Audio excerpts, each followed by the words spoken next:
Welcome to this video. In here I'm going to talk about the Judicial Branch. Fun facts. Supreme Court justices are appointed for life. It's in the Constitution. Why? 2019 Chief Justice salary is approximately $270 plus $700, while Associate Justice have $258,000 plus $900. Why should justice be appointed for life? There are three types of legal conflicts: criminal, civil, and constitution. Criminal means crimes against another person or the state. Civil means cases involving money, when a person or organization sues another. Constitutional means questions around what the intent of the Constitution is. Feel free to think about this question in your head. Give one example for a criminal case and one example for a civil case. 4 types of jurisdiction. Authority of the court to hear the case. First, original. Court is the first court to hear the case. Second, appellate. Court to hear the case on appeal. It has already passed through the original jurisdiction. Third, exclusive. Only federal court has authority to hear the case. State court cannot. Concurrent. Federal or state could hear the case.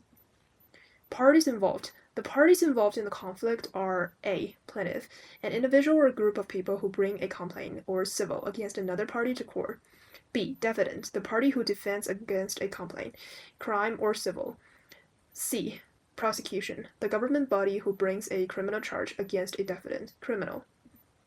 Constitutional law, the purpose.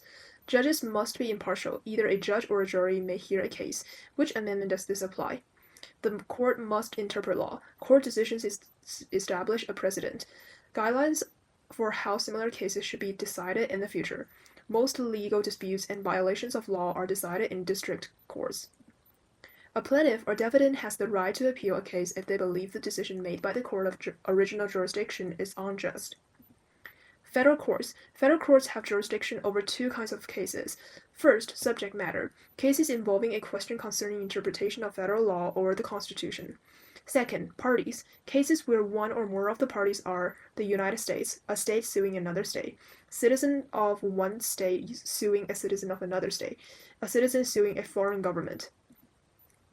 Here is a chart for United States Supreme Court. You can see on the far left, we have all the way from cases involving state and local laws to state Supreme Courts. It goes through a couple stations, which is state trial courts and state appeals courts, and then it finally goes to Supreme Courts. Then we have cases involving federal laws. It has 2 branches. The first branch goes to special federal courts, and then it finally goes to Supreme Court, while another branch goes to U.S. District Courts and then goes to U.S. Court of Appeals, finally goes to Supreme Court. Third, we have cases involving a foreign diplomat or state government. It directly goes to Supreme Court of the U.S. Constitution says, 1. Appointed by the President with approval from the Senate. Second, they must balance the rights of the individual with the interests of the nation as a whole. Here is just a chart for like some key characters for our justices. What gives them the right? Supreme Court has the final say about what the Constitution means and what laws or actions it will allow. Interpretation of the law. There are 9 justices. Why odd number? And I will give you the answer after this slide. Judicial review. The power of the Supreme Court to overturn laws. Here are the 2 people, Marbury versus Madison. And the reason that we have odd number justices is whenever a tricky question comes to the table, we have to have one group of people win and another people lose. We cannot have even votes, and that's the reason we're going to have all numbers of justices. Each justices represent 1 vote. What types of cases must the court hear?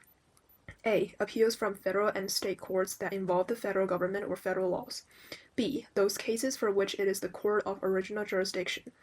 What kind of cases would be original jurisdiction for the court? Hint: go to your Constitution. The Supreme Court has over 8,000 requests for appeals each year. A request for appeal must be made by a writ of certiorari, is Latin for to be made more certain. so I am 100% sure I pronounced it wrong, so forgive me about that. Of those 8,000, most are denied because the justices agree with the lower court's decision. They usually only look at a handful. If less than 4 justices want to review a case, the case will not be reviewed. This is called the rule of 4. Most cases come to the Supreme Court from a state Supreme Court or an U.S. appellate court. Original jurisdiction when A. State or states equal to plaintiff. B. Issues affecting ambassadors, public ministers, and consuls. C. A branch of the government is the plaintiff. Appellate jurisdiction when A. A case comes from a state Supreme Court or a U.S. appellate court. When deciding a case, the court considers those of the following. A. The law in question and how it has been applied. B. Past precedent. C. Intentions of lawmakers at the time they made a particular law. What are precedents? And actually, this is a multiple choice question, so feel free to leave your comments down below. And the correct answer will be A, because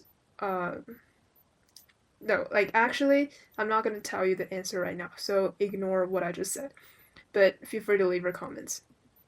Once the Supreme Court chooses to hear a case, A. Each side submits briefs, written arguments. B. Hearing and oral arguments are heard. C. Justices meet in private conferences to discuss case and vote. Simple majority decides the case. D. Most decisions come with written opinions. 3 types of Supreme Court decisions. A. Majority opinion, which announcing the court's decision in the case. B. Concurring opinion. 1 or more justices add emphasis to a point not covered in the majority. C. Dissenting opinion, written by the justices who do not agree with the majority opinion. Changes in the court. First, the Supreme Court has gone through changes resulting from A. Shifts in public opinion, B. Justices' own personal or political beliefs. Second, each court has its own personality. Judicial activism, an effort by judges to take an active role in policy making by overturning laws without precedent. Is this impartial?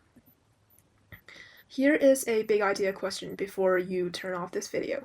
If justices are to be impartial, could changes in public opinion or politics still change the court? Feel free to leave your thoughts in the comment, and that's all for this video. Thank you so much.